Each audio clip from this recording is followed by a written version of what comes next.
নমস্কার বন্ধুরা, education culture YouTube চ্যানেলে তোমাদের স্বাগতম।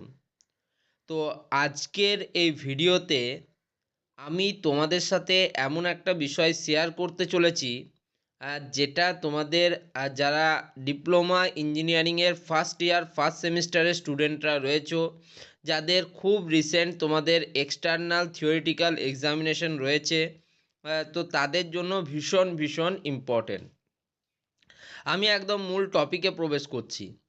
দেখো, তোমরা অনেকেই আমাকে প্রশ্ন করছো যে দাদা, আমি ইংলিশে অতটা ফ্লুয়েন্ট নই, অর্থাৎ এক্সামিনেশনে আমার ইংলিশে আনসার আমি কিন্তু দিতে পারবো না। সেক্ষেত্রে আমি কি বাংলায় এক্সাম দিতে পারবো? অর্থাৎ ডিপ্লোমার ফার্স্ট ইয়ার ফার্স্ট সেমিস্টার যে এক্সামিনেশন হবে সেটাতে কি আমি পেপারটা বাংলায় লিখতে পারবো, না আমাকে ইংলিশেই লিখতে হবে? তো দেখো, তোমাদের জানিয়ে দিই যে West Bengal state council of technical and vocational education and skill ডেভেলপমেন্টের তরফ থেকে ডিপ্লোমার যারা প্রথম বর্ষের স্টুডেন্টরা রয়েছে, সেক্ষেত্রে ডিপ্লোমা ফার্স্ট ইয়ার এবং ডিপ্লোমা সেকেন্ড ইয়ার উভয়ই, তো তোমাদের ক্ষেত্রে যে তোমাদের এক্সামিনেশন রয়েছে, অর্থাৎ এক্সটার্নাল এক্সাম হোক বা তোমাদের ক্লাস টেস্ট হোক ইত্যাদি, তোমরা কিন্তু যে কোনো একটা পেপারে তোমরা মানে যে কোনো তোমরা পেপারেই দুটো ভাষায় কিন্তু পরীক্ষা দিতে পারো। একটা হচ্ছে বাংলা এবং আরেকটা হচ্ছে ইংলিশ। সেখানে কিন্তু ভাষার সুস্পষ্ট নির্দেশিকা নেই যে তোমাকে বাংলাতেই পরীক্ষা দিতে হবে বা ইংলিশে পরীক্ষা দিতে হবে। কিন্তু পরবর্তী ইয়ার থেকে, অর্থাৎ সেকেন্ড এবং থার্ড ইয়ারের ক্ষেত্রে তোমাদের এক্সামিনেশন কিন্তু স্ট্রিক্টলি ইংলিশেই কিন্তু দিতে হবে, যেহেতু সেটা তোমাদের ট্রেড ভিত্তিক এডুকেশনের মধ্যে চলে আসে। ওকে, এর মধ্যে আমি একটাও বানানো কথা বলছি না, যেগুলো একদম বাস্তব সেই কথাগুলোই বলছি। তো এবার তোমরা তাহলে অনেকেই ভাবছো যে দাদা, যেহেতু আমার কাছে বেঙ্গলি আমার প্রেফার্ড ল্যাঙ্গুয়েজ, সেক্ষেত্রে আমি বাংলাতেই পরীক্ষা দেব। বা কেউ কেউ মনে করছো যে না দাদা, যেহেতু আমাকে সেকেন্ড ইয়ার থেকে ইংলিশেই এক্সামিনেশন দিতে হবে, সেক্ষেত্রে আমি ইংলিশেই এক্সাম দেব। তো দেখো, তোমাদের বলি, সবার প্রথমে আসি বাংলার কথায়। যদি তুমি বাংলায় এক্সামিনেশন দাও তাহলে কি হবে? তো তোমরা যদি বাংলা ভাষায় এক্সামিনেশন দাও, সেক্ষেত্রে তোমার যে পুরো পেপারটা থাকবে, ধরো তুমি অ্যাপ্লাইড ফিজিক্স, সেটাকে তুমি বাংলায় পরীক্ষা দিচ্ছ। ওকে, তো সেক্ষেত্রে তোমার যে অ্যাপ্লাইড ফিজিক্স ওয়ান যেটা রয়েছে, সেটা তোমাকে কিন্তু পুরো পেপারটা বাংলাতেই উত্তর লিখতে হবে। যেমন ধরো দিয়েছে দি এসআই ইউনিট অফ মাস, ঠিক আছে, বা ভরের এসআই ইউনিট কি, ঠিক আছে, চারটে অপশান দেওয়া আছে।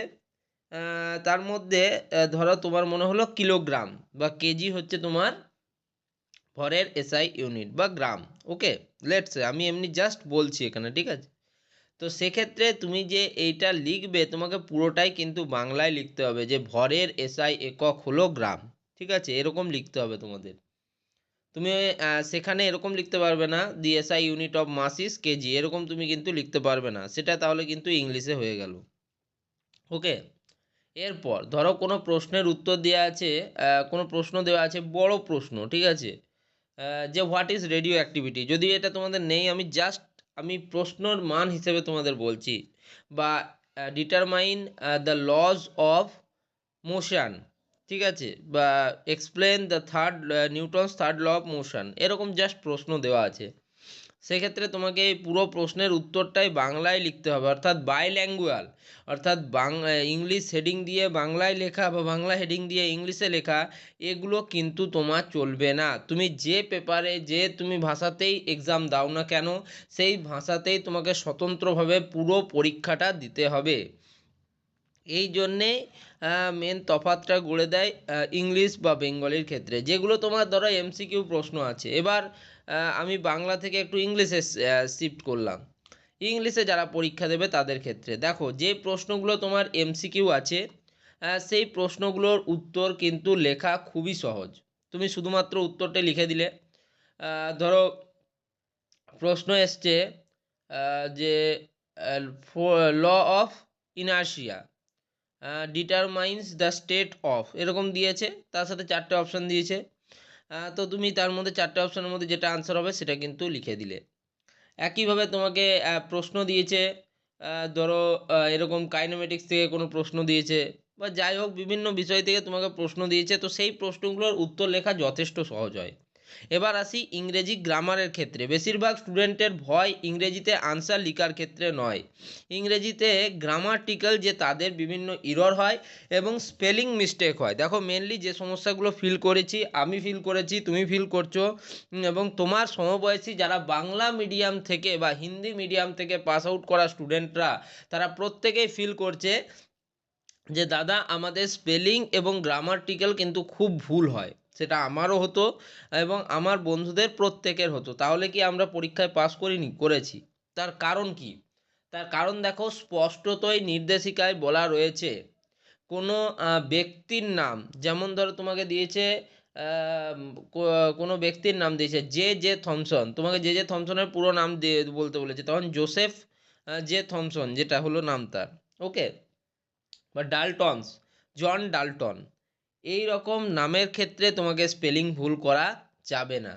দ্বিতীয় বিষয় হচ্ছে কোনো কিছু তোমাকে ফুল ফর্ম লিখতে দিয়েছে, আমি একদম বেসিক যে কোনো একটা বলছি, যেমন ওআরএস, ওরাল রিহাইড্রেশন সলিউশন, ঠিক আছে? তো এই রকম যে জিনিসগুলো রয়েছে, বা কোনো ঠিক আছে, বা কোনো ফর্মুলা, বুঝতে পারলে, E=mc², এটা একটা ফর্মুলা, স্ট্যান্ডার্ড ফর্মুলা, ঠিক আছে? এখানে E=cc² যদি তুমি লিখে দাও তার মানে সেটা ভুল।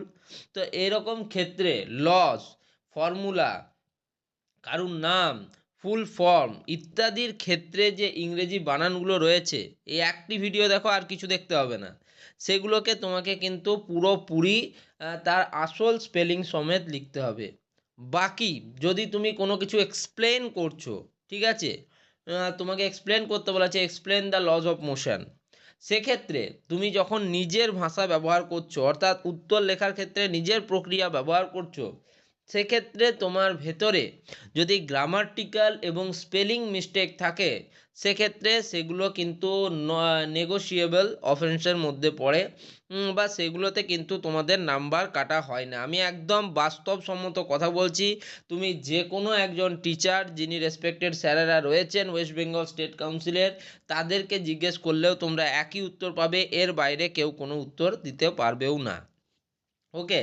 তার মানে তুমি যদি বাংলায় উত্তর লেখো তোমাকে পুরোটাই বাংলায় লিখতে হবে, ঠিক আছে? রেডিও অ্যাক্টিভিটি বলে তেজস্ক্রিয়তার বর্ণনা দিলে চলবে না। আবার যদি তুমি ইংলিশে উত্তর লেখো তাহলে তোমার যে ফুল ফর্ম, নাম, ল, বা তোমাদের যেগুলো রয়েছে এগুলোকে তোমাদের কিন্তু ভুল করা চলবে না।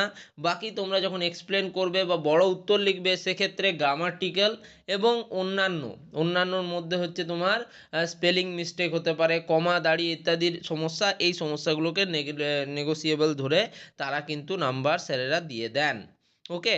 আশা করি তোমাদের আজকের এই ভিডিওতে বোঝাতে পারলাম যে তোমাদের আপকামিং পরীক্ষা তোমরা বাংলায় দিতে পারবে কি না, বাংলায় দিলে কি করতে হবে, ইংলিশে এক্সাম দিলে কি করতে হবে, এক্সামিনেশনে কোথায় প্রশ্নের উত্তরের নাম্বার কাটা হয় ইত্যাদি বিষয়গুলো।